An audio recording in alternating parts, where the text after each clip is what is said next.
I'm Acting Chief Constable Becky Riggs, and I'm the National Police Chiefs Council Lead for Child Protection and Abuse Investigations. So, first question, are social media platforms doing enough to stop this kind of offending, and which platforms, in your view, are not doing enough? So I think, speaking really candidly, I think probably they could do more. And the reason why I say that is because we live very much in a digital world now with advancements in technology that is really starting to evolve with the use of AI. And we do know from a law enforcement perspective that we have an opportunity to intervene on some of the harms that happen in these particular crime types. We can prevent them in its entirety. So, but it is reliant on some of those platforms taking that advanced step. We have legislation that supports us and helps with the regulator and the regulation, and make sure that there are relevant safeguards in place and hold some of those platforms to account and ensure that they live up to that. And we do have a number of platforms that do refer and report in information to law enforcement so that they are carrying out and conducting their duty and their due diligence in terms of these types of crimes. We are looking at, with government, with Home Office and with tech companies, age-appropriate devices, so that it flips it on its head almost, in that parents know and have confidence in a device that they purchase.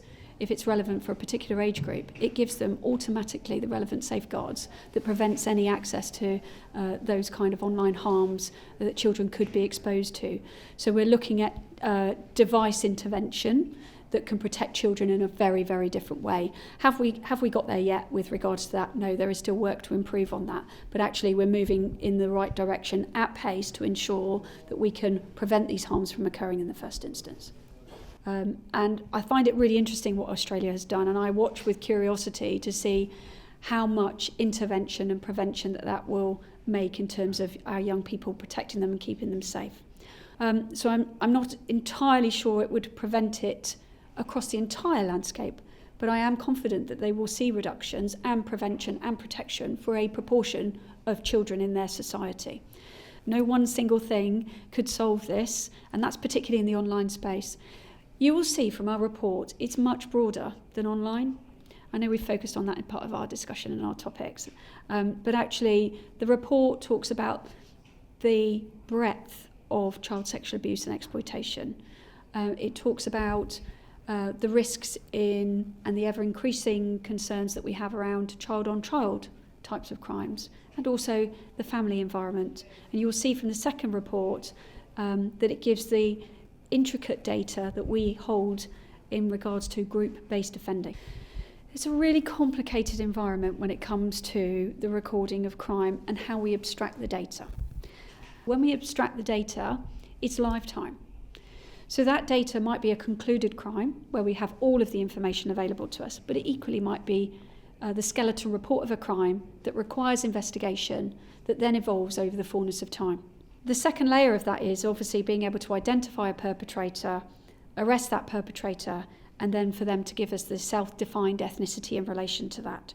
That is the way in which crime is recorded, and those are the rules and regulations in which we adopt to make sure that we are ethical in our reporting. It's very easy when you're talking percentages and you're talking stats and you're talking numbers to lose sight of what it really means. Every single one of those crimes relates to a victim, it relates to a child, or it relates to a survivor, an adult survivor of some of the most unimaginable, heinous types of crime. You will see the breadth of it, and the scale of the reporting is almost 123,000 of these types of crime, specific to child sexual abuse and child exploitation. There's some themes that play out there around the online harms, the interfamilial space, and the child-on-child element of that too. And we work as a system to prevent these harms to our children in our society today. If you're experiencing these types of crimes, please do come forward, and if you can't report it to police, if you're not confident in doing that, then do that through another agency or a teacher or a parent.